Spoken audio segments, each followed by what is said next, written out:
This town is full of monsters. How can you sit there and eat pizza?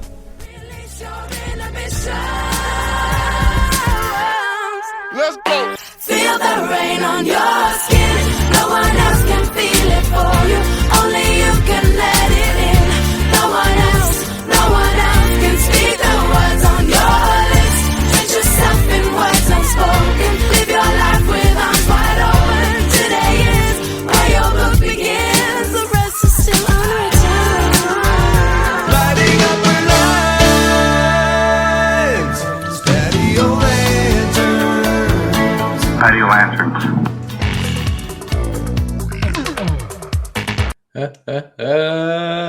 We're back, baby.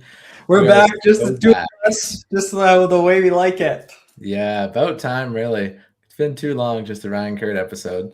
How you feeling after the big rush of having a star author on the pod? Author. It's almost like having Stephen King Hmm. on the pod. Yeah. Yeah. You know, life's been pretty much the same. There was a bit of a rush in the immediate aftermath, but it's been pretty much the same. We got some attention from our pod and from our reels, from our clips. People, friend of the show, Ryder Hoy had an awful experience at dinner the other night where a live band came on and absolutely ruined his dinner experience. He shared a couple of videos with us, and he reached out and he couldn't agree more with myself and Courtney on the live music no-go. Don't do it. Yeah, I especially love this submission because friend of the show, Ryder Hoyt, is in Peru, and he was it was like a Spanish like cultural performance going on, and he was having none of it for dinner.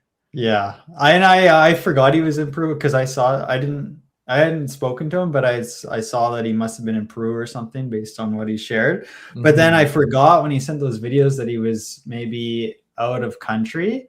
But I did note that like their music, it was like the first video was like all like flute. So very, very low impact in terms of live music, like soft sounds. It wasn't, I told him it wasn't like rock and roll electric guitar and drums. It was pretty soft, and then there was like acoustic guitar, ukulele or something in the following video, which could be worse, is what I said. Could be a lot worse. Your views you're gonna totally tank the restaurant musician industry. This one podcast is just gonna spread. People are gonna think to themselves, hey, maybe I actually don't like live music, and I'm saving them money. You know how tough it is to keep a restaurant running these days, and then you have to factor in the cost of paying live musicians.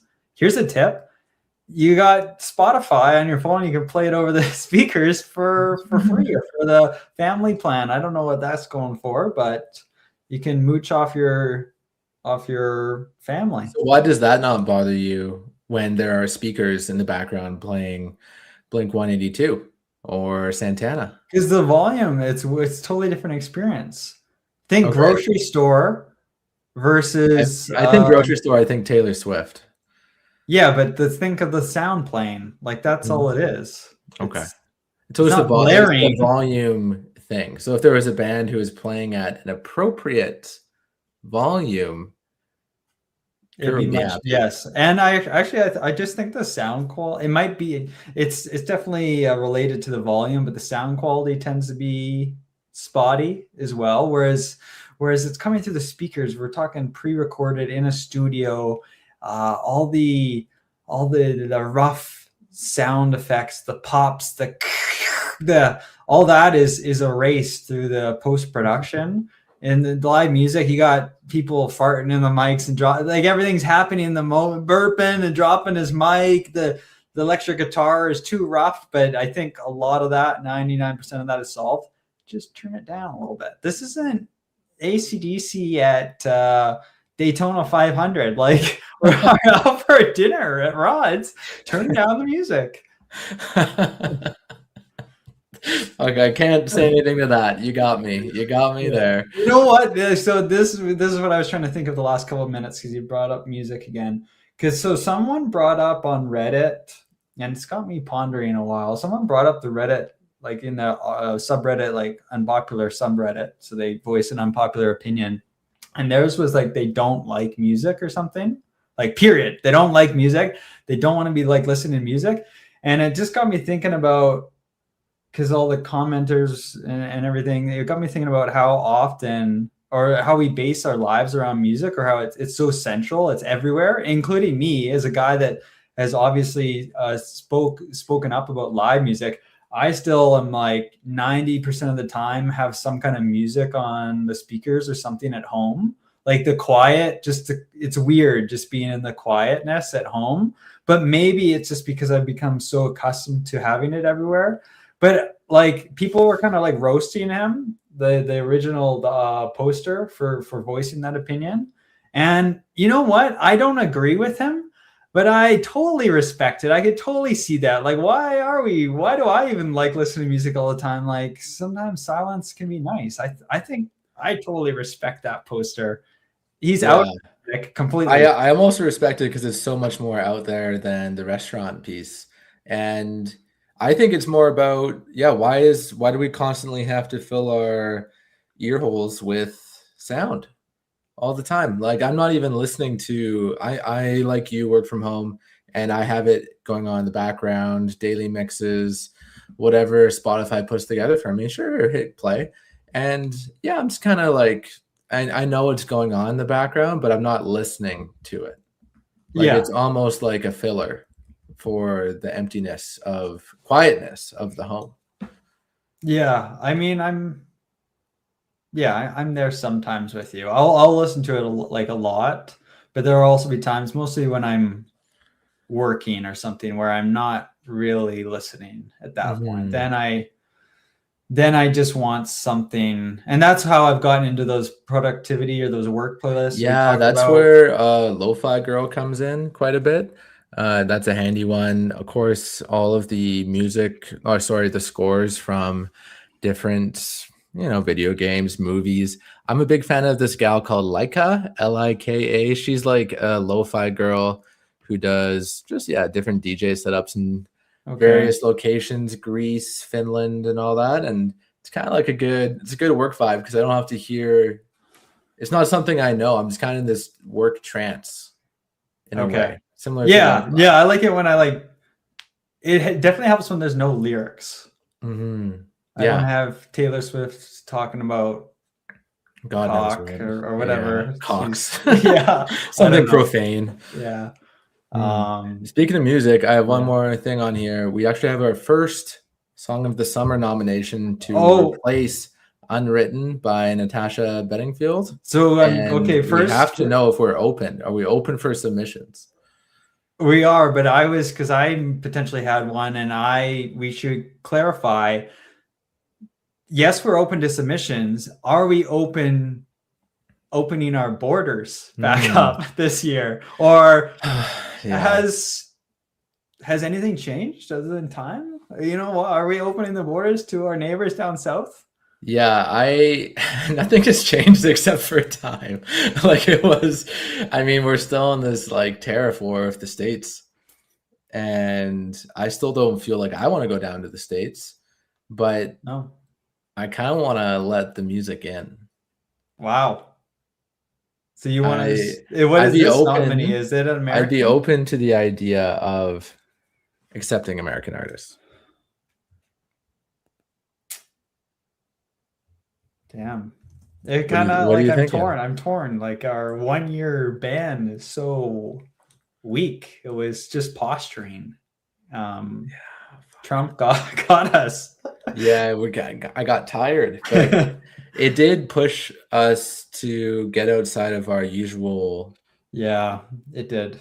Our usual norm, and I feel like let's open it back up. Could be good. I was gonna say if you just said let's keep her going, I would have said. No, I didn't feel strongly when I was thinking about it earlier this week or last week, I guess. I wasn't strong on it. Mm-hmm. So I was going to go with you. We're both iffy. Let's open it back up. It was a 1 year. Open up the borders. Yeah. We can tariff a different country. Oh, which one? China. America's a good because it's a big one, and then I guess you can kind of do like the UK or something like that. Like I don't know. Israel. Yeah, I mean, I don't know how many nominations we would have had. Russia, like I don't know. Yeah, let's put a different. This is our version of like protesting. Yeah, we're gonna rotate the tariff, and I nominate the Song of the Summer tariff to go to Israel this year. Okay, wow. That's tough. Okay. Yeah, no Israeli Israel artist. banned from Song of the Summer contention in 2026, and this could have been their year. Tough. Okay, tough loss. So what is your nom here, or the? So this is from friend of the show John Favreau, an American artist named Jairus Johnson, and the song is titled "Hell Yeah, Brother," and it goes like this: "Hell yeah, brother." Okay. Worth a listen. Yeah. Maybe we'll throw it does get the squad going. We were pumping that when we did a little Silver Star trip. Okay. So yeah, it was. So you've heard it, yeah. I mean, you've heard it obviously, and you're okay. Okay. It gets back to like the shit rock kind of anthems that get the boys going, kind of akin to Turn Up on the Weekend, Bud Light Blue, that kind of thing. Porn Star Dancing. Porn Star Dancing. Okay, how do we feel about a second nomination? Okay. And also, that was Jairus Johnson's American? He is. Yeah, so another American, Neo, with the hit song Closer. Yeah. 2006 banger? Yeah, it's 6'8", something like that. I didn't even know that it was that old. You just like it because of the Instagram dance. That's like kind of like all the Song of the Summers in the last year and this year now for me. Like that's how I came up with like a bunch. Yeah. Randy's doing the dance for the audio listeners, but very popular amongst dancers on Instagram, maybe even TikTok. I don't know. I feel like the funny thing is that dance in that song was like maybe even 2024, but somehow it keeps on resurfacing, and hell, I like it. And you know what? So recently, like you shared with me the Gnome Boys, who does the best dance I've seen. Although I don't know, I could be forgetting someone. But I originally remember hearing this song and seeing that dance in a Resident Evil video, because there's a whole bunch of Resident Evil videos where they do that dance, and I remember it was one of those was the first time I saw it. I think it was like Leon and like a some kind of zombie or tyrant, and it was them dancing. I was like, oh yeah, and then all of a sudden I see real people doing it. I was like, hey, they're just copying Resident Evil. Yeah. I think the Gnome Boys are probably one of the OG dancers for that song. Okay. Yeah, I don't know. They have it like a different dance in like very different settings, in front of the U.S. Capitol. Yeah, that one was. So that's what I was saying. That one was very public. They had like someone in the background in one of their shots, but they did a good job of just keeping that area clear. And I mean, they're amazing dancers, so they don't have anything to be embarrassed about, but just doing it in front of basically a big public crowd. Right. So. Good on them. We'll get that dance down for the pod one day. Yeah, we'll have that here in a couple months for sure. Easy. So big news. Not only is pretty much Courtney Kosak confirmed to come back on our pod when she writes another book, but Canada Shore, our favorite show, is coming back for a season 2. It seems like the cast will return. Maybe a couple unks will join them this time in the Shore House. But what do you think about that? Are you surprised that it got good enough ratings to come back? Or what do you think about the cast? Like, I don't think most people would have gotten through an entire season by now. And they've already announced, lock it down. Season 2, baby. Let's go. Like, I thought not very long. What do you mean? It's not, but I feel like you have to have been close to watching it on every single release for them to get the data to make that decision. Yeah, they had enough after a couple ups, I think. They were They're like, yeah, this is fucking awesome. People love and then I don't know when they schedule to like I would think it's probably comes out next year, in which that means they got to film this summer. So they kind of got to get the ball rolling a little bit in terms of planning. Well, so yeah, like let's fucking like one episode's out. Yeah, we're gonna be in the house. Let's fucking get her going, boys. We gotta get ready for Ribfest. We're gonna start on Canada Day, maybe again. Because what are they gonna do? Are they gonna just repeat the same events or? Yeah, that's what I was just thinking. It's like you're really gonna have to push it to see what other vendors want to have. They need new partners. They can't just keep going back to Redbird. No, they need to have a fucking house party. They need to let these people live in the house. They need to. I know they seem like hang out. They've protected them though with their own inside hires. So it would just be like that rooftop party at Perch where it's like, who the hell are these people? And they're all like paid actors or the staff or whatever. I don't know. Yeah, they're pretending that they're breaking a table by dancing on it. Oh. Yeah, you still think it was there's already a broken leg. Yeah. So Chris, you saw Chris likes our comment. He wants us on the show. We commented on one of the Instagram posts, said, well, let's come on, get us on. And yeah, he was all for it. And okay, we take back all the Chris slander. Yeah, our favorite housemate. Cool. So yeah, looking forward to binging another, was it 8 episodes? We'll do that again maybe next January, February. That'll be fun. I was examining the comments on that Canada Shore post. And then, Chris commented, I think Emmy commented. Who else are we talking about? Not everyone did though. Like, I don't think Emmett did. Like, there's a couple people where it's like, oh, if you didn't comment, are you not coming back? Drama. Yeah, no, I think that they're all coming back. I guess maybe something could happen. Maybe 1 or 2 don't, but we'll see what happens with Bauer and Kiera after that rough exit. Yeah, Canada Shore, if you're listening, room for 2 unks at the house. Just I don't know what they low drama guys just to hang out and level everyone a little bit. Well, that's what I said. They need like a Jim Halpert. Or a couple Jim Halperts that you're just kind of the straight man and you kind of just sit and smile and maybe put their things in Jello from time to time. But I'm not sure what they've done in the other Jersey Shores and stuff, because those have had multiple seasons. Like Jersey Shore had multiple seasons, I think, right? And so did they ever bring any new characters in? Because that's like the typical thing you would do in TV is you'd bring in at least like one new character, at least for a period of time, just to spice things up. Maybe they bring in another someone other than Snooki. I don't know. Like, I don't know what the Mike Dirty. I don't know. It's true. Like, I feel like they got to bring in someone new, a different boss. Do you think? Yeah. Should they get rid of the Prince of Kelowna? Different plants, stuff like that. New what house. Would you do if we connected the dots that season 2 was just like August of 2025? Like season 1 happened over 4 weekends in July. Oh, they already filmed it? It's already been filmed, and they're just going to release it after. That would be sneaky, hey? If they'd filmed multiple seasons in advance like that? You would think, I guess you would kind of, no, I don't know. No one seems to have picked up on the whole stuff no one's been as insightful as we have. So, like, I was going to say, like, you'd think people would notice that they're filming. No, they wouldn't. So yeah, they could get away with it. We would pick up on it, obviously, but they would get away with it generally if they had done that, and then they're planning on releasing it.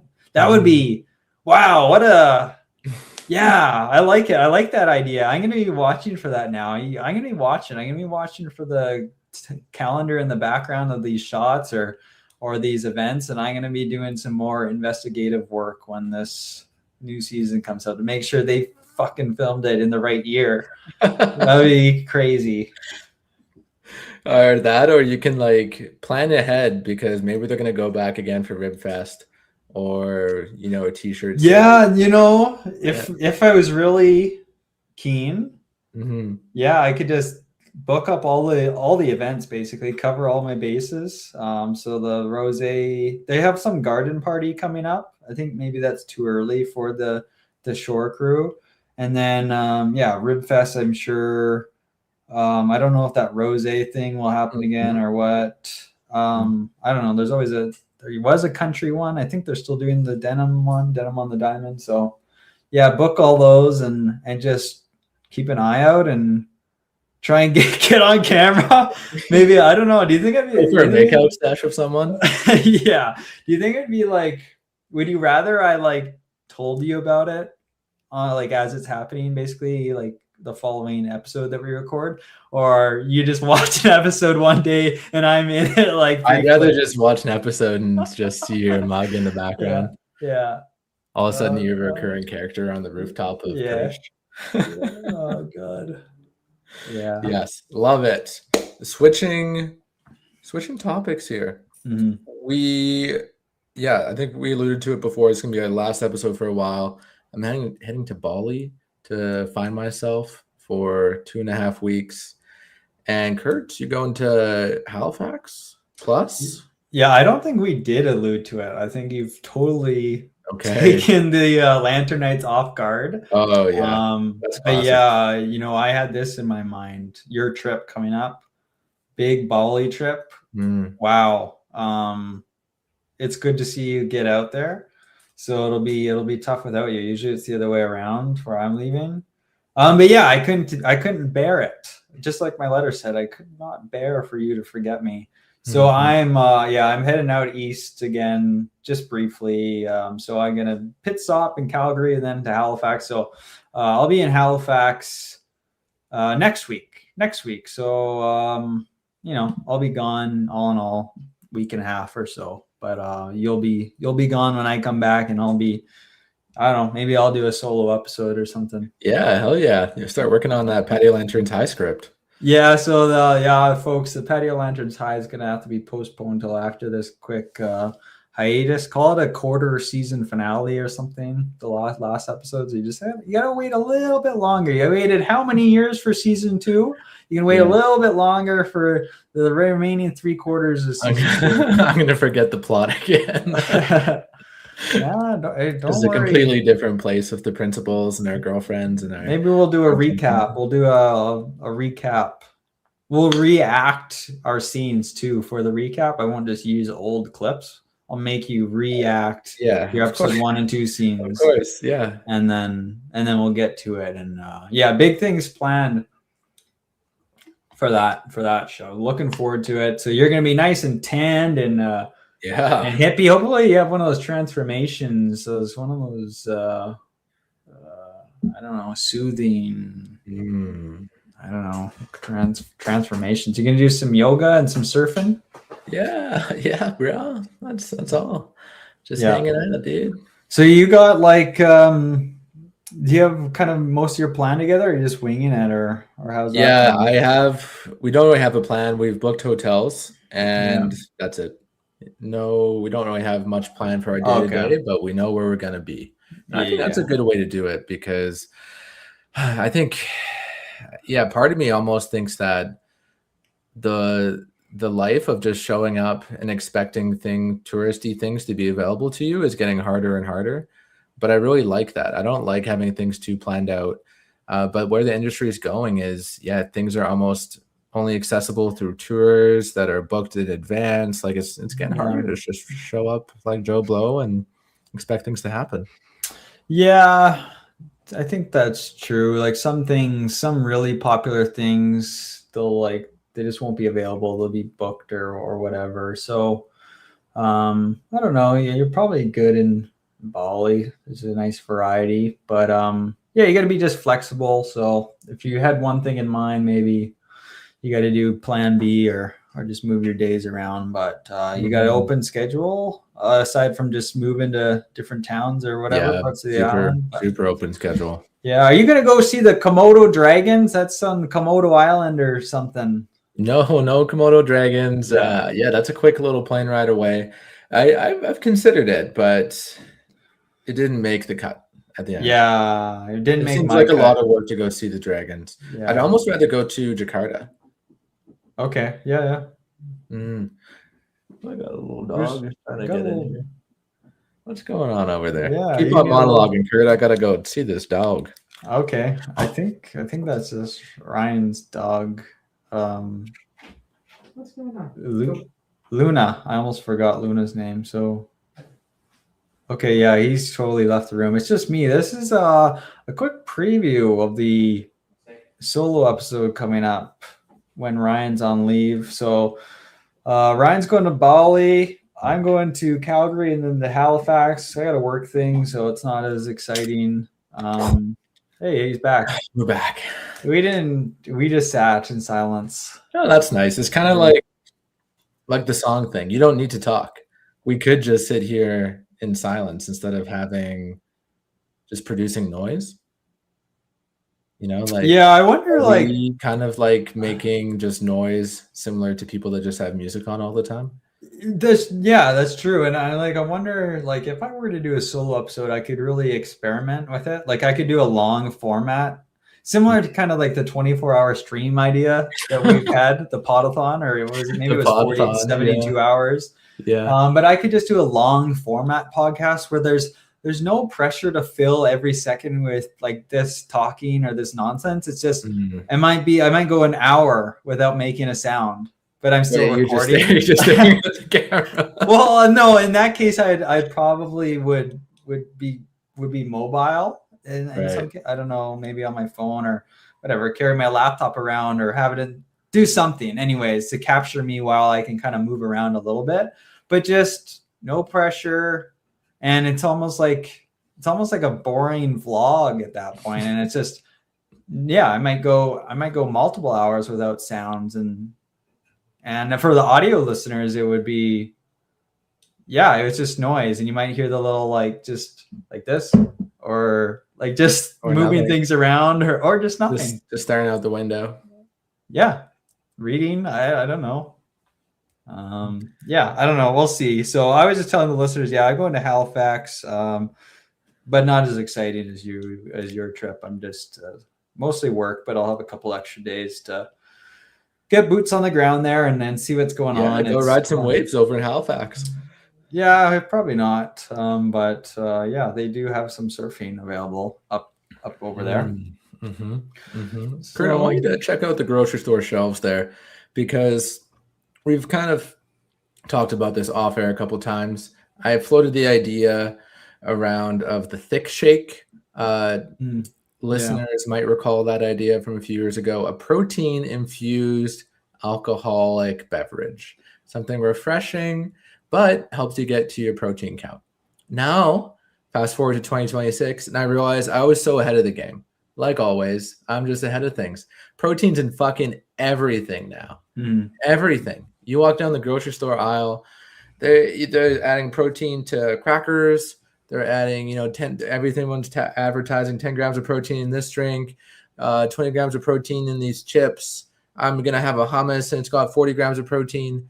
What's the deal? What's with the absolute obsession with protein these days? I think it's just like everything kind of has its time. Like for a while, maybe still people were obsessed with like zero fat, even though fat is not really the enemy.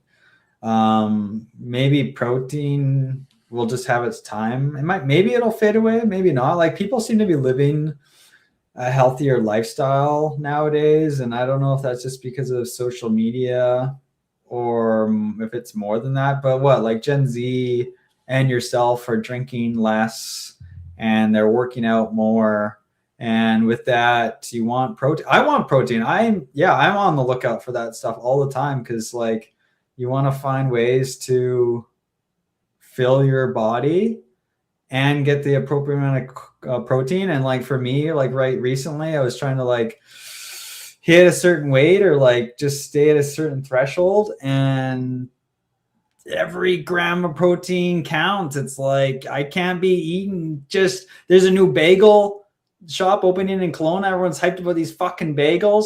I don't want bagels. It's just carbs. I want protein bagels. Put some 10 grams of protein on there, and I'm in. And no live music either. Right. Just want to stay silent for a sec. Can you hear the rain on my roof coming through the mic? Let me just turn up my mic. Let me Oh, turn up ASMR for everyone. Wait. No, definitely not. It I is could hear the coming wind. down. It is coming down here in Nelson.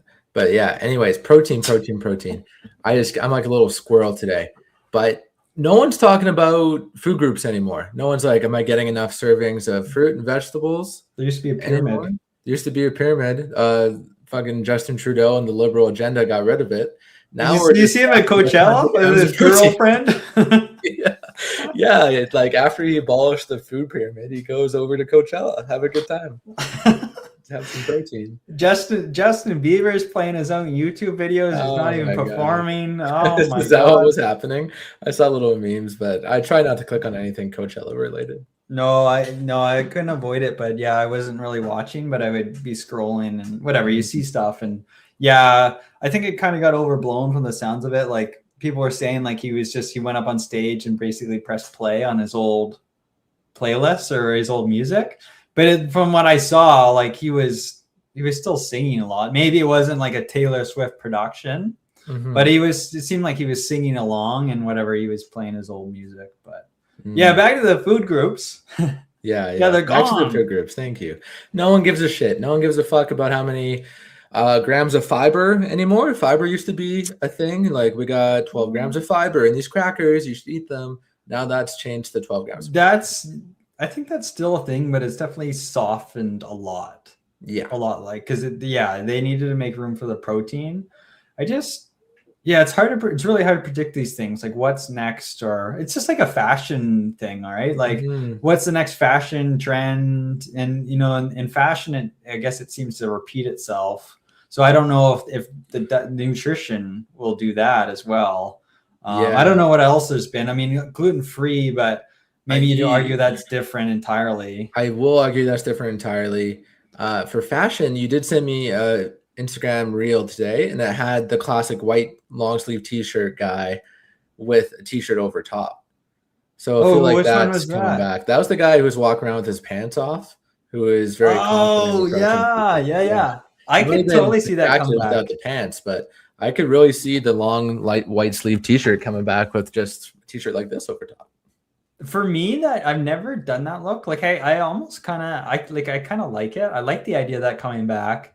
But I don't think I've ever done it, and I'm not sure that I will, because it's just I don't know how to, like, it's redundant, and it just, my brain doesn't think that way. Like it just, what is the point of wearing the t-shirt? Or it's hard for my brain to like put the logic together. Right. Even if I do like the look, it's like I can't do this because it doesn't make sense. Even though like I'm wearing a vest, but I feel like that's different because this is, first of all, there's no sleeve at all. And it's unzipped. Like it's far more flexible and removable. Once you commit to the t-shirt over the long sleeve, it's nearly fixed. Like, yeah, you could take it off, but that becomes a big show. You're lifting your arms over your head. Think of it. You're at a restaurant, the live band's coming on. You're all it's hard to delayer. It's not very tactical. Yeah. And I've got my hair styled. Like I do that. Yeah. Oh, my hair. I look like Buzz from Home Alone all of a sudden because all my hair sticks. Oh my. Yeah. My God. My brain, my messed up brain has a tough time navigating the potential challenges of the t-shirt over the long sleeve. Right. But I do like it. Okay. Kurt likes it. He's not going to do it. That look is available for any Lanternite to steal at this point.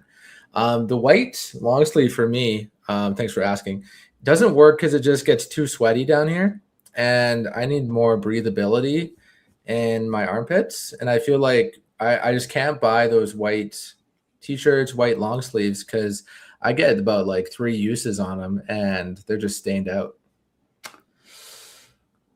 Of course, the t-shirt over top hides it, but like you said, at some point I'm gonna have to take this off in front of a crowd, and everyone's gonna see These Yeah. this But it just doesn't have to be yellow. white, does it? I think it's But got to this- be white. Really? No, I don't think so. I'm not going to put rules on people. I don't That's think it what I has feel like was the classic Oh, t-shirt over the no, I was don't. the white. I mean, white just works with everything because it's such a nice, like, complementary color. Mm. But or not color, I don't know what it's considered these days. But I don't think it has to be. You have no. I don't have a white long sleeve. I have a white like sweater, like a baggier sweater, but that's rare for me to get too. And then I have the white t-shirts. I totally see where you're coming from, or even tank tops. But that's the thing is white is so nice. Like, It's nice for everyone knows like a those white 3 t-shirt is such a days, classic yeah. look. Mhm. Like you It kind does- of it's a statement, but then you get a little barbecue stain on there, and unless you're in a country song, you're not gonna wear that thing again. yeah. So like it's just something you accept when you purchase it. I think for me, it's like it's risky, it's dangerous, kind of Yeah. sexy, and it might have a less of a lifespan than a darker colored shirt. But like, yeah, one of my tank tops, I think I threw out in You the love throwing Philippines out was white. Like it was Get nasty. it out of here. But there were other colors that were nasty too. I didn't Uh-huh. just discriminate. I can't wait to throw out my whole wardrobe coming back from Bali. Buddy, yeah, you gotta do it. You gotta do it. And you know what? Like, I was thinking about like the potential Halifax move again. Mm. The plan was to like move out there last year, the rough plan, right? And obviously that didn't happen. That's still the plan, but I was still like, the more and more I think about it, I was like, how nice would it be just to get rid of all this crap and just do the old stick and picnic blanket with all my belongings in there. Hop on a train and head east. Yeah, like that's what I'm thinking. Like that would be nice. Just get rid of all this shit. But the other side was that like the idea was that it'd work out something where I'm not responsible for the moving costs, right? So at that point, it kind of makes sense to move it all because otherwise you're just kind of buying more stuff once you get there, right? Yeah. Like, so you put up with a little bit of hassle, but it's all kind of taken care of for you. Mhm. But then I was thinking, man, it would be kind of nice just to leave it all behind. Start fresh on the wardrobe. Yeah, to start fresh on the wardrobe too. I got some Disneyland type T-shirts where you've had your Disneyland Mickey Mouse shirt for 23 years, and I've got some shirts. I'm like, oh yeah, I can date the exact year, or even like sometimes the exact year and month. I'm like, oh yeah, this is like a September 2013 shirt, and it still like fits. Well, I think you might be sad to hear that Disneyland shirt, Mickey Mouse green shirt is gone. What? It is gone. I would have bought it. It just disintegrated one day. Like I was just holding it. I would have used it as a pillow cover. Blew off into the wind. Damn. Mm. Dramatic, sad. Just slowly fades off your body. Yeah. Kurt, Penticton has been in the news for crime lately. On a notable Joe Rogan podcast, they mentioned that the crime rate goes up by 40% when one person comes out of jail. But the person that they didn't talk about is Eddie fucking Spaghetti. Yeah. And he's back. He is back. He's yeah, back in Penticton. Do you feel safe? What's the community reaction on the ground?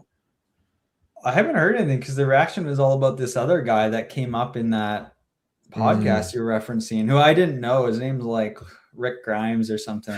Rick fucking but the Eddie Spaghetti news, yeah, that's like a few weeks old, and maybe my mistake is I have not been keeping tabs on this guy. Edward Casavant 61, whose nickname is Eddie Spaghetti, has been charged with 6 offenses. Blah blah blah blah blah. He's back in the news in Abbotsford. Oh, Lifelong Penticton resident. He's been a lifeguard and swim teacher in Summerland for 35 years. When he was arrested, charged with 10 offenses. Videos, gross stuff.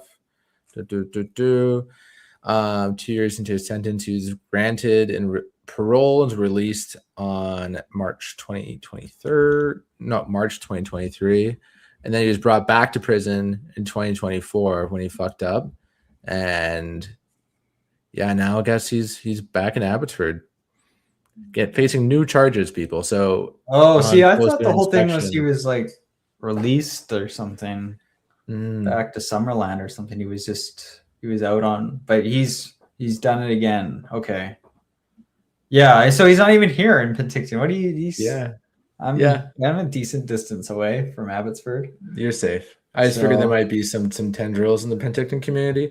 I also think it's hilarious that Penticton was referenced on a Joe Rogan podcast. One of the biggest in the world. Well, it wasn't for the beaches or the desert or the wine. It was for this one dude who just fully handles the crime rate in Penticton. Well, wasn't it conservative leader Pierre? Was it him or was that a different club? That was him. Okay, yeah, he was on the podcast. So he mentioned it. It's still random. Yeah, I don't know. Yeah, it's just a random thing. I don't know. I just saw the clip. I don't know. I don't want to listen to Joe Rogan, but I don't know the context. But he just mentioned the crime goes way up when this guy gets released. I don't know. I haven't bumped into him, fortunately, I guess, for me. Yeah, one day. Yeah, one day. But Kurt, I'm sure you got a lot for me. What do you knock a few items out of the old list here? I'm sure you got. Yeah, I mean, well, do we want to come back to your stool samples that you sent off months ago? No, yeah, we'll come back after we get through your items here. What do you mean my items? Like, well, that was finished my last episode with Courtney saying that you got a big list that we got to get through. Oh yeah, mental list. I didn't really write anything down. I mean, that was one of the items on the list. I mean, the biggest things that I have are like Silent Hill or Resident Evil related. Like Silent Hill, we were meant to talk about that like months ago, like 2.5 months ago when I freaking beat that game. So do you want to dive into video game chat? Let's get in there. Okay. Where do you want to start? You want to start with Silent Hill? I think we need to. Okay, yeah, this is old. So Silent Hill, for those that don't know, features this. In my restless dreams, I see that town. And anyways, I was dying to play this game the last like year or two, and I finally went and played it on my laptop, mostly in January. And so it was, I don't know, it was the end of January or early February before I left on my trip when I finally beat it. So it's been a little while, Ryan. It's been a little while. So I don't have all the details, but like, what an experience. What an experience. I mean, I don't even know where to start with this game, this story. It stars James Sunderland, and he shows up at the town of Silent Hill to find his wife, but he got a letter from his wife. But the thing is, his wife died 3 years ago from damn disease. So he's wondering, could Mary really be here? Could she really be in this town? She writes a full-on letter to him, and she says to meet her in their special place. But that whole town was their special place. What could she mean? So just to maybe sum it up first on the outside, my thoughts is this is a very weird comparison, but it's almost similar to Jason Bourne in that the idea of it is better than the real thing. If you recall, listeners, go back to our Jason Bourne episodes. The memes about Jason Bourne, the idea of Jason Bourne is so cool and it's so funny. Jesus fucking Christ, it's Jason Bourne. And then you kind of watch the movies, and they were good, but they weren't like spectacular in any way. So that sort of thing. And Silent Hill is very vaguely like that, where I absolutely love the concept of searching for your dead wife in this mysterious town of Silent Hill. There's all these monstrous creatures. What's going on? Keep in mind, this is a remake of a 20-year-old game, 25-year-old game. So they've changed things and they've added things. they added a significant length to this game. It took me like 18 hours to beat. Apparently the original was only like 8 hours. And one of my complaints is it kind of drags. Like they added too much fluff, I think. I think the story is awesome, and I think there is like a masterpiece in here, but they could use some tweaks to trim down on the story and tweak the combat. Like my favorite part of Silent Hill is kind of just wandering through town or kind of watching the cutscenes. The combat is a bit dated and not always that great. And it did not help that, as I mentioned a lot, was that the PC version was really struggling to handle it and it would stutter. The frame rate would drop and it would stutter, and it would be quite frustrating at times to play through. And all of a sudden the enemy's there and then he's here. You can't aim or anything. I actually might have fixed a lot of that issue too, is I flipped a setting on my PC a few weeks ago, and I booted up the game again, and it seemed to be running a lot better. So I'm a bit disappointed that I figured that out after I had already beat it. But the performance might not be nearly as bad if I were to like play it again today. So, because originally I was like, I'm not sure I'm ever going to play this again. It's 18 hours. And I mentioned there's quite a bit of fluff in there where it's like they could just cut a lot of this crap. And it's kind of a grind with the laggy frame rate. But if the little section that I played was any indication, maybe it's not that bad. It's a lot smoother. The gameplay becomes a lot more enjoyable.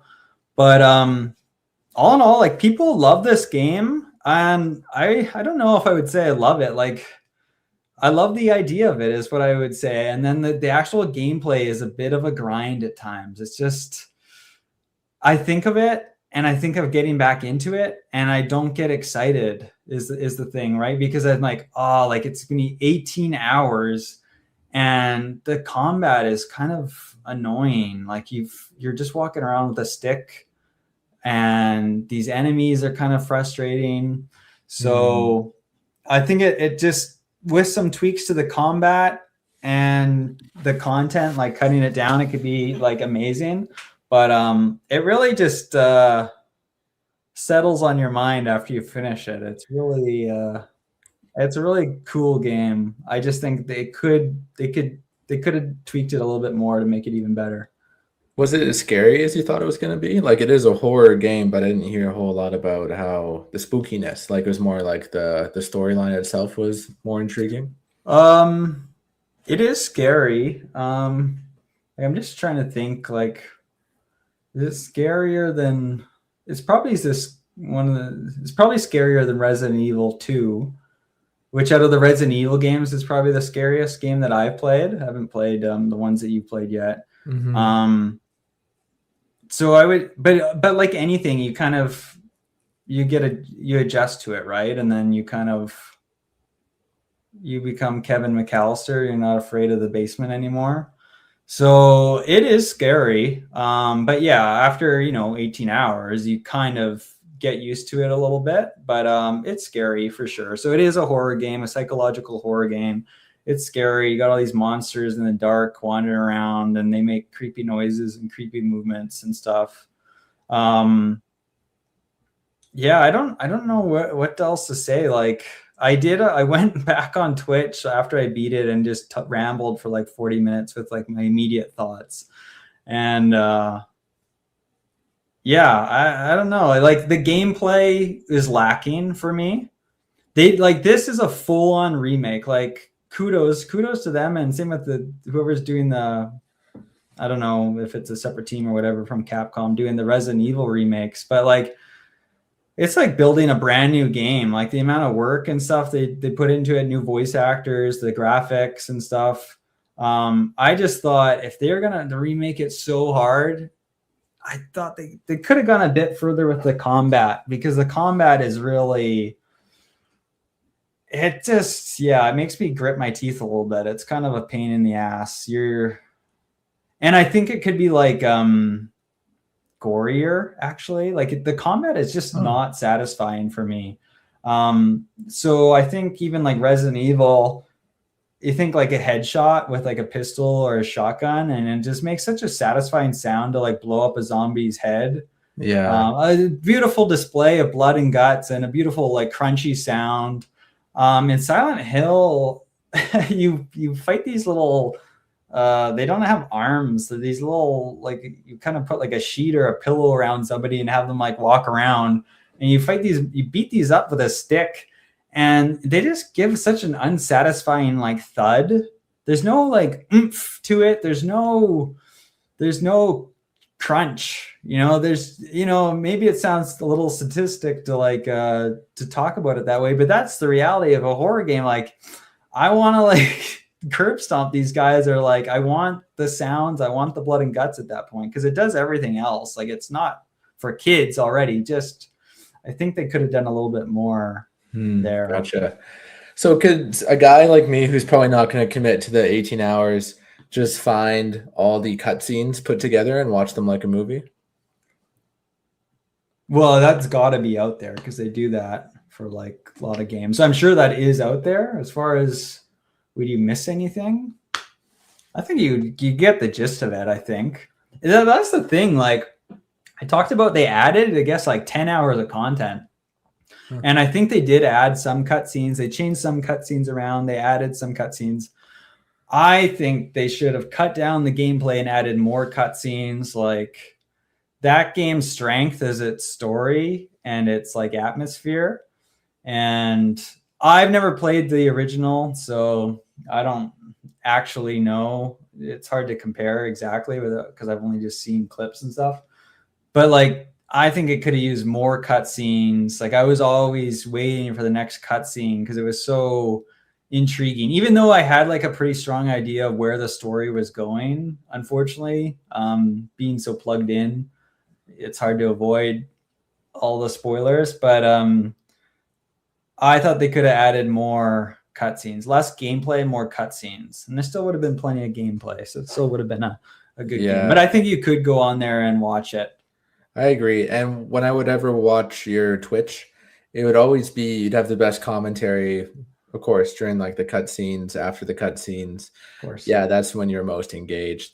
Kurt's Twitch, for those who haven't tuned in yet, I guess it's the Patio Lanterns podcast account, but it's Kurt that drives the ship on that one. And his RE4 content is pretty good. People love it. On a pretty big deal. I'm getting to Courtney Kosak levels on there. It's still the PL podcast Twitch, because now we're kind of doing our podcasts on YouTube. I thought about just starting my own Twitch account, but I haven't done it. Maybe just because I'm still not that committed to like streaming. Like, I still have a pretty irregular schedule when it comes to streaming. Like, now probably not going to play for a couple of weeks because I'm going to be away and stuff. But it's fun. And for a horror game, I mentioned this before, for a horror game, it actually helps because it can kind of feel like everyone's there with me watching along, and then I can make lighthearted comments. And so when you do get a little spooked out at the beginning of Silent Hill, it's all going to be all right, because you can kind of just laugh it off. But it's going to be all right, kids. That's it's hard to talk about. Like, it's a recommended experience for sure, but it's funny, like, that its weak point is kind of the gameplay, and it is a game, but the story is awesome. The voice acting is awesome. You go back and watch some like original Silent Hill clips, it's weird, and this is what fans seem to like about it, is that it's so uncanny and so bizarre. You listen to some of the dialogue of the characters, like the main character's name is James. You listen to some of his OG voice actors' dialogue. It's like weird. It's like, is it because you're left wondering, is he just a shitty voice actor? Is he doing that on purpose? Like, the way he talks, it's so bizarro, and it seems like that is a sweet spot for fans of the originals. They like it because it's got you. It is such a weird experience. It's a psychological horror. You're wondering what's real, what isn't, what's going on. And I guess that kind of adds to it. It's kind of got that Twin Peaks, what the hell is even happening kind of vibe. Whereas the new one, I feel like it's more from what I can tell, it's more serious. James, his voice actor, is awesome. He just seems more like a real person too. Mary, of course, Maria, two different characters, but similar. A lot of people that's like the one character where a lot of people prefer the original voice actress. I thought the new one was good too, but there's a famous letter which is kind of those sound effects that I play come from. And if you read the whole letter, you can even go back to my reading of a letter to you to get an idea of what that might sound like. If you compare like the OG Mary to the new Mary, the new one's fine, but the old one is amazing. And apparently they did it in like one take, and there were like you can hear her like kind of crying at the end of it. And apparently they just said, yeah, you're done. That's perfect. And it was like lightning in a bottle. So,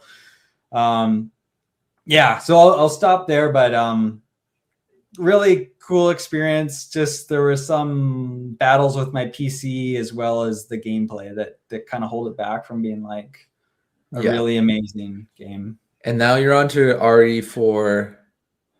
Once you finish that, you're going to jump to RE7. Yes, let me go on for another 10 minutes or 20 minutes on Resident Evil now. Please. And I will get your thoughts too. On I'm more invested in the RE franchise. The RE, they're two very different games. Very, very different. Yeah, RE, so that's where it's hard not to compare because I've been playing them close together. This game and Silent Hill is the gameplay in Resident Evil is a lot more fun. It's way more over the top, but it's just a lot more fun. So I think I talked about Resident Evil 2 a while back. I think we got that one into the podcast, so I don't necessarily need to recap it. Awesome game. So they've kind of done the same thing with these games, is they've gone back and remade these 20-year-old games into like just the modern version. So like I think it's new voice actors, but also the graphics are completely updated. It looks awesome. The gameplay is updated, refined. And they've done like awesome, amazing jobs too. So never played the originals. You and I, of course, played RE5 and RE6, which are co-op games. But then I realized all the remakes are out there. They're on sale. So I went back to RE2 just because that was kind of the start of when they really had a modern remake. Amazing game. Hard recommend. You got to play Resident Evil 2. Features our favorite Leon S. Kennedy, absolute hunk, just a little baby boy rookie cop in that one, as well as Claire Redfield. And then what we didn't have a chance to talk about is then I moved on to Resident Evil 3. Resident Evil 3 Nemesis, I think it might actually be called. And the Resident Evil 3, so Resident Evil 2 was awesome. People loved it. I loved it. I think it was like still not that long. I think it was like 8 hours or something of gameplay. Very doable. Yeah. Resident Evil 3, I think a lot of people love the original. The problem with the remake is it sounds like they cut a lot of content. It sounds like they rushed it out, to be honest. So it's good, but it sounds like they cut a lot of stuff. So people are wondering, what could have been, especially when you compare it to Resident Evil 2. So for me, obviously didn't play the originals. It is short. I think I might have beat it in under 4 hours. It was just around 4 hours of gameplay. So it is short. Like I was like, okay. But I went in knowing it was going to be short based on what everyone was saying. But it also feels kind of just like Resident Evil 2.5. The storyline kind of takes place around the same time frame. The gameplay and all that's pretty similar.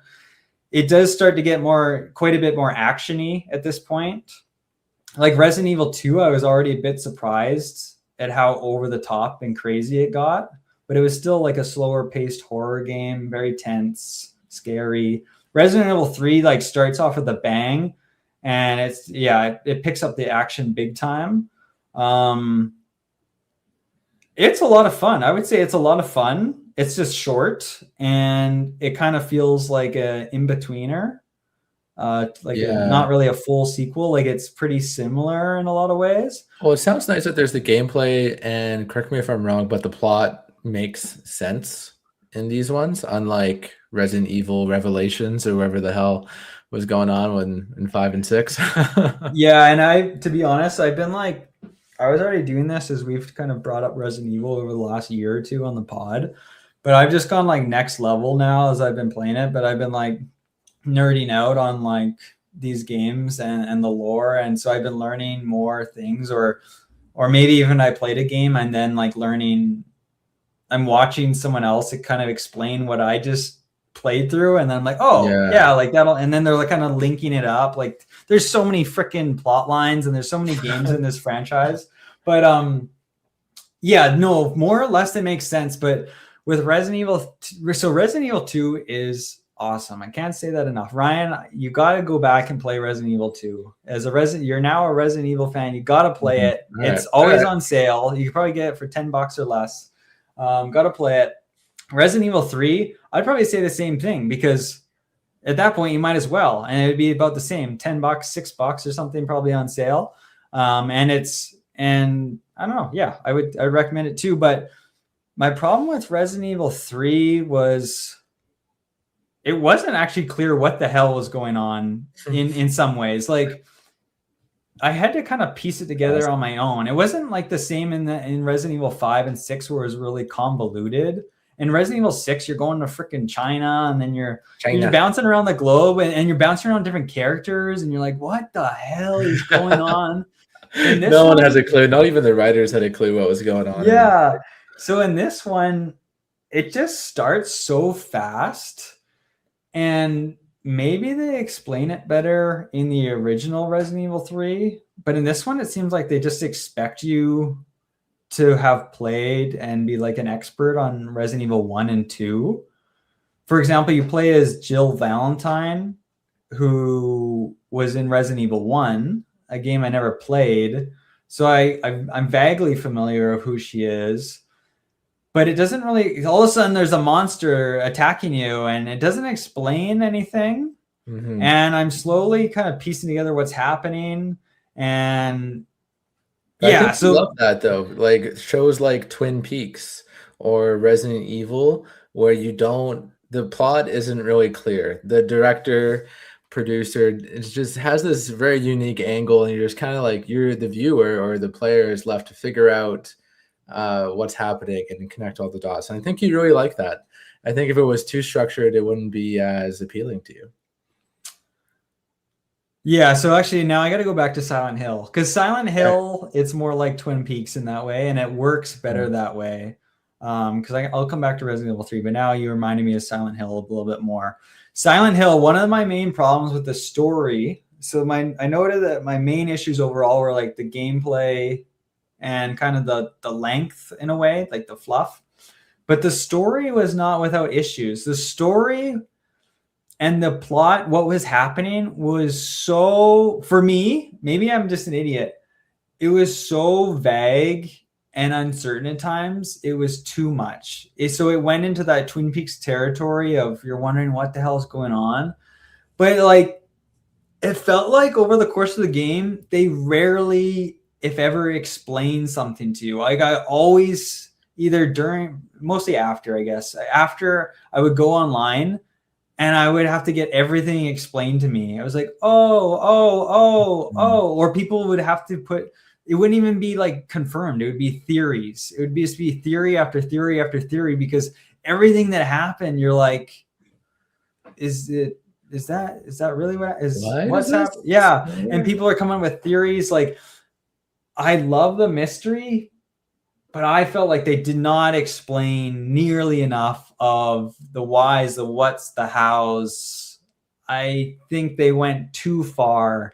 And the fact that I had to go online and get like some kind of clarification on like so many plot points was too much for me. So I thought they went too far. I thought they could have pulled that back, but maybe that's how the original game was too. But still, back to Resident Evil.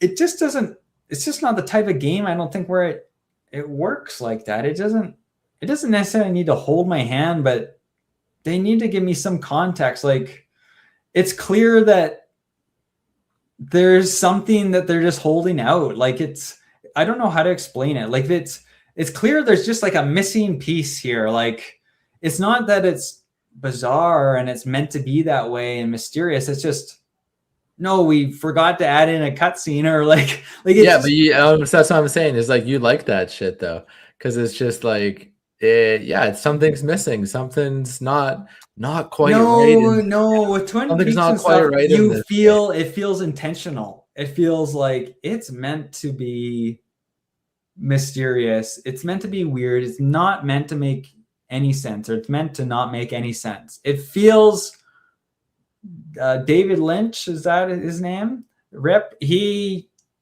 sounds like he seems like that was all planned and like that was intentional. Here it's just they didn't have the money to put the cutscene in, or they just wanted to cut down on the runtime. Like it feels different. It feels intentional in Twin Peaks. It feels like a missing piece in Resident Evil. I don't know. Maybe that's just me. But anyways, you're immediately kick off that game with an awesome action sequence, actually. Though it's called like Resident Evil 3 Nemesis, because you've got a new big bad, a new tyrant, Nemesis, he's absolutely terrifying. And with no context, they just show him kind of being dropped off in Raccoon City. And then all of a sudden he's blowing down Jill Valentine's door.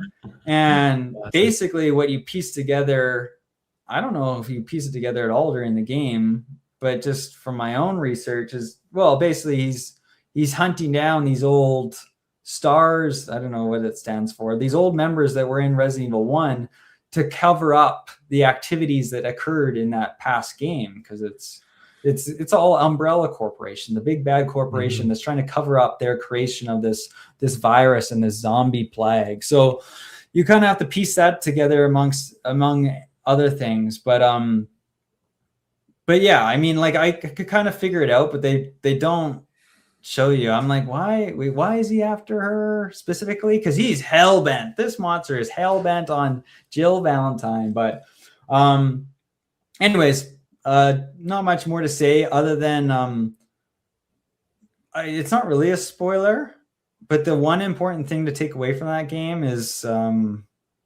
they nuke Raccoon City at the end. Oh god. Yeah, I mean, whatever. So that's pretty important because they don't show that or anything in Resident Evil 2. No, the government, I believe, the government. And so that's pretty important to know. I don't know if it comes up at all in like RE5 or RE6, but it's like something that was shown in the like trailer, at least for RE9, the newest Resident Evil. Because they go back to Raccoon City, I think, and it shows a big nuke town. It shows Fallout. It shows, it got nuked to hell at the end of Resident Evil 3. So that's like the one important plot point, I guess. The Raccoon City got destroyed. But so they always reference it kind of in this way, the scarred soldier, back in the day in Raccoon City, he was in Raccoon City, but they don't really go into detail in the game. Yeah, and you're kind of left wondering why the game hasn't taken you back there, I guess, maybe because it's even before I played any Resident Evil, I knew kind of what Raccoon City was. So that's like a zombie thing. That's a Resident Evil thing. Oh, it's famous. And so it got blown up. It got blown to hell. So that kind of explains a lot. I was going to say something about one last thing about Resident Evil 3 again, but I forget. But yeah, now I'm on Resident Evil 4, and I've been pumped for this one because people seem to love the original, love the remake. It's got Leon S. Kennedy in it. Apparently, this one's pretty long. Like this one might be another 20-hour game. I think it's supposed to be like the longest in the series. Maybe the newest one's longer, but this one's pretty long. And I've only played a few hours. They've ramped up the action again, so it's not really scary. It's tense. But now I think we're kind of out of the horror until maybe I get to the one that you played recently, because it seems like all these last ones are all action packed. Really scary card. So are you still playing? Was it 8? Yeah, 8. I haven't touched 8 for at least a month. I've been busy with tax season, taxes, numbers, crunching. Yeah. So I haven't touched Resident Evil Village yet, or not for a while. I've gone through like the first couple hours of gameplay, and I expect that by the time I get through, you probably will be finishing 8 around the same time. So it might all work out. Yeah, we'll see. Yeah, so the plan is for me to catch up. But I mean, yeah, like I said, Resident Evil 4 I think is long, so it might take a while. Mm-hmm. And we played 5 and 6. Maybe they'll remake those. That's what people are hoping for. We'll see. But otherwise, yeah, I'll go to 7 that you played already. Scary. Yeah, very scary. Capcom, if you're listening, please make those versions couch co-op again. I think that was the secret sauce for us. Love a good couch. We'll have to see if they remake those. People are clamoring for them, but they do have some challenges, like the co-op aspect, and then 6 is pretty massive, and it's a big freaking mess of a game. Like, oh my god, it's like have fun putting that together. Exactly. Like even these other shorter ones, like they really did an awesome job. Silent Hill, and then these Resident Evils, like you're basically just building a brand new game. So kudos, but to do it for like 6, Jesus, I don't know. Yeah, well, they started working on that already. Maybe when GTA 6 comes out.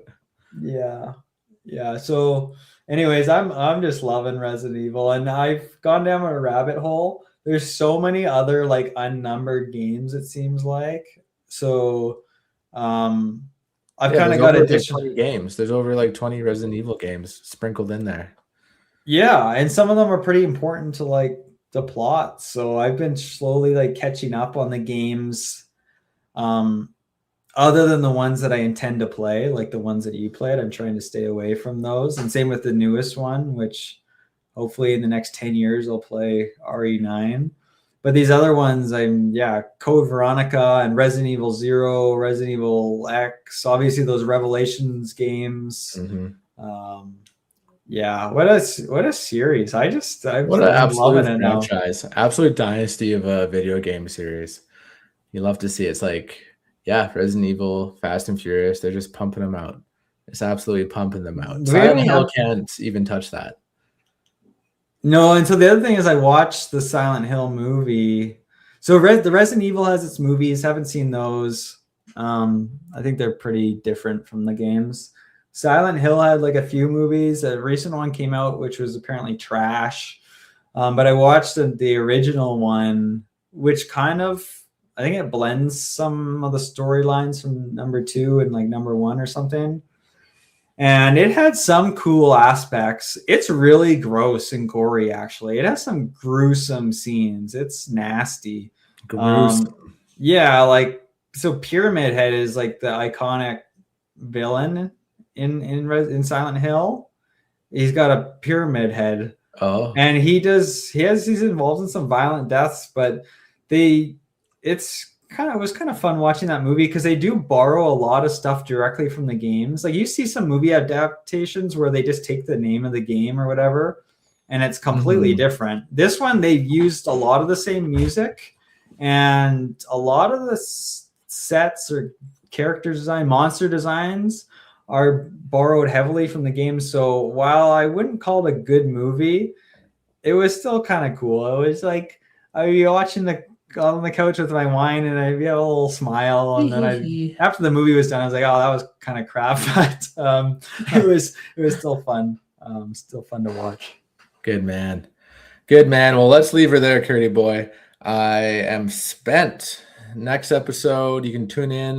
Maybe Patio Lantern's High. Maybe you'll hear about my stool sample results. Maybe you'll hear a little bit of our travel journey. Maybe it'll be a solo episode. Maybe it'll be a solo episode. I would love that. Goodbye, folks. Love ya. Bye.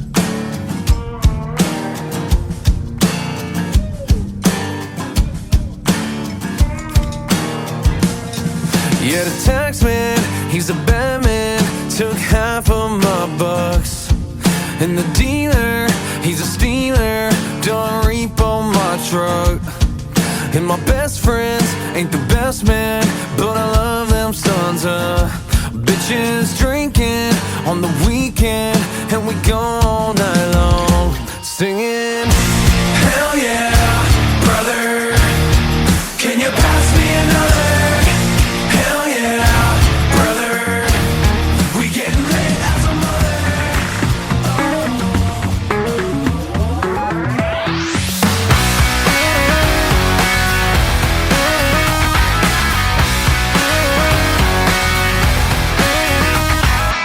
One day when I came home at lunchtime, I heard a funny noise. Went out to the backyard to find out if we was one of those